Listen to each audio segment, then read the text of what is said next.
लखनऊ से खबर। बीएसपी सरकार में बने स्मारक शादी और पार्टी के लिए अब बुक किए जाएंगे। ये बड़ी खबर सामने आ रही है लखनऊ से। शादी और पार्टी के लिए स्मारक समिति के बोर्ड ने मंजूरी दी है। लखनऊ में स्मारक समिति का ये विवादित फैसला सामने आया है। दलित स्मारकों में एंट्री फीस अब 2 गुनी से भी ज्यादा होगी। शादी और पार्टी के अंबेडकर स्मारक बुक होंगे शादी पार्टी के लिए। और देखिए, काशीराम इको गार्डन भी शादी के लिए बुक होंगे। रमाबाई स्मारक में भी शादियां हो सकेगी। नोएडा के भी दोनों स्मारकों में शादी की बुकिंग होगी। लखनऊ और नोएडा में दलित स्मारकों में अब शादियां होंगी। ये जानकारी इस वक्त सामने आ रही है। काशीराम इको गार्डन भी शादी के लिए बुक होंगे और रमाबाई स्मारक में भी शादियां हो सकेंगी।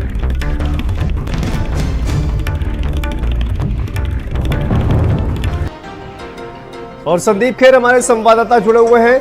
संदीप, क्या जानकारी सामने आ रही है? अब स्मारकों में जो है वो शादियां बुक की जाएंगी, क्या इसको लेकर जानकारी आ रही है और इस पर क्या क्या प्रतिक्रियाएं अभी तक सामने आई हैं?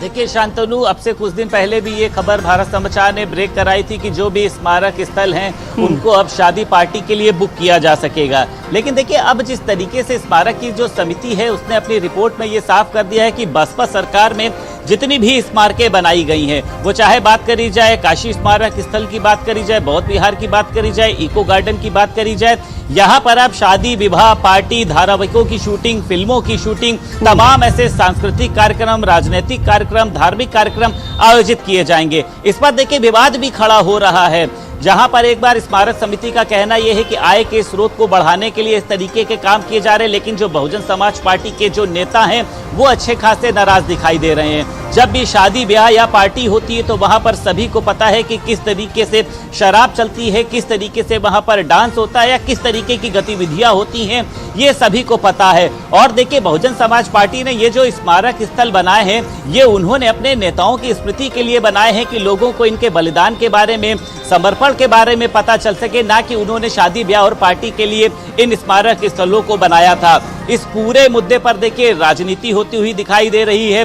बीजेपी का कहना यह है कि हम चाहते हैं कि ये स्मारक स्थल जो है वो हमेशा के लिए सुरक्षित हो सके, यहाँ से एक इनकम जो है, एक आय का स्रोत भी बन सके, जिनसे इनके रखरखाव और उसी के साथ साथ यहाँ पर जो काम करने वाले लंबे समय से लोग हैं, सबसे पहले तो उनकी तनख्वाह को बढ़ाया जा सके, उनको मेडिकल दिया जा सके और उसी के साथ साथ उनके लिए आवास योजना है, रखरखाव की है, इन सब योजनाओं के लिए हम यहाँ पर शादी ब्याह जैसे जो तमाम आयोजन है कराएंगे।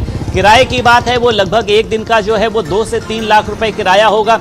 यहाँ के जो पार्क हैं उनके अंदर शादी विवाह के आयोजन किए जाएंगे। लेकिन इस पर देखिए जो राजनीतिक पार्टियां हैं उसमें अगर मुख्य रूप से हम बात कर लेते हैं बहुजन समाज पार्टी, तो वो पूर्ण रूप से किनारा करती हुई दिखाई दे रही है, वो संतुष्ट नहीं दिखाई दे रही है। और देखिए, कोई भी पार्टी होगी अगर उसने वो एक स्मारक स्थल जो है अपने नेता के लिए बनवाया होगा तो वो कोई भी नहीं चाहेगा कि वहां पर शादी ब्याह या फिर अन्य जो कल्चरल कार्यक्रम है ऐसे हैं, क्योंकि देखिए सभी को पता है कि शादी ब्याह। संदीप, आपने भी जिक्र किया है कि शादी ब्याह और इन तमाम पार्टियों में जिस तरह की गंदगी वहां पर होती है, इसी की वजह से कहीं ना कहीं जो तमाम राजनीतिक दल है और खासकर बीएसपी की अगर बात की जाए तो बीएसपी की तरफ से ऐतराज इस फैसले पर जताया जा रहा है।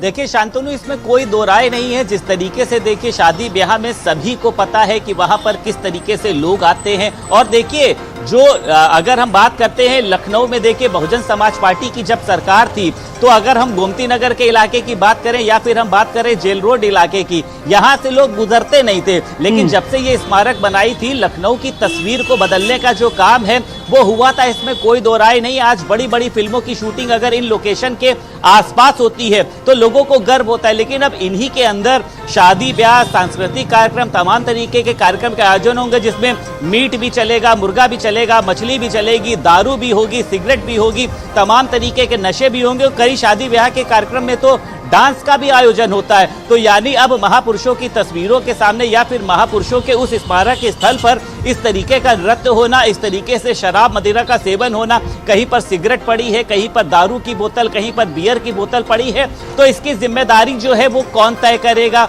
कौन ये रख रखाव रख पाएगा कि पार्क के दायरे में ही रहना है? कोई जाके मूर्ति के पास में बैठकर अगर वहां पर शराब का सेवन करेगा, दारू का सेवन करेगा या फिर किसी भी तरीके की कह सकते हैं गतिविधि को संचालित करेगा, तो उसकी जिम्मेदारी जो है वो किसकी तय होगी? जो पार्क के अंदर जो महापुरुषों की मूर्ति लगाई गई है, अगर इस दौरान उस मूर्ति को कोई तोड़ देगा, कोई नुकसान पहुंचा देगा, गलत तरीके से कोई उनके साथ सेल्फी लेगा, तो इसकी जिम्मेदारी क्या स्मारक समिति जो है वो संभाल पाएगी? पैसा कमाना। ठीक है संदीप, आप बने रहिए हमारे साथ।